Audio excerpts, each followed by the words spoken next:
پاکستان سمیت دنیا بھر میں خواتین پر تشدد کے خاتمے کا عالمی دن جمعے کے روز منایا گیا۔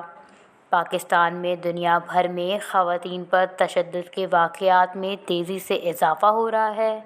غیر سرکاری تنظیم کے مطابق گزشتہ سال بلوچستان میں 51 خواتین اور 25 مرد قتل ہوئے، جن میں 30 خواتین اور 19 مرد غیرت کے نام پر قتل ہوئے۔ 14 عورتوں نے گھریلو حالات سے تنگ آ کر خودکشی کی۔ 21 خواتین اور 8 مرد پر تشدد کیا گیا۔ 2018 میں بلوچستان سے 13 خواتین اغوا کی گئیں۔ خواتین پر جنسی زیادتی کے 4 اور تیزاب پھینکنے کے 2 واقعات رپورٹ ہوئے۔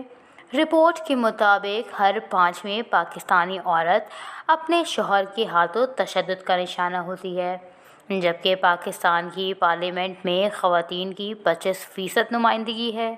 اس حوالے سے خاتون سیاسی و سماجی رہنماؤں نے بتایا، ہمارے ہاں ہمیشہ خاتون امتیازی سلوک کا شکار رہی ہیں۔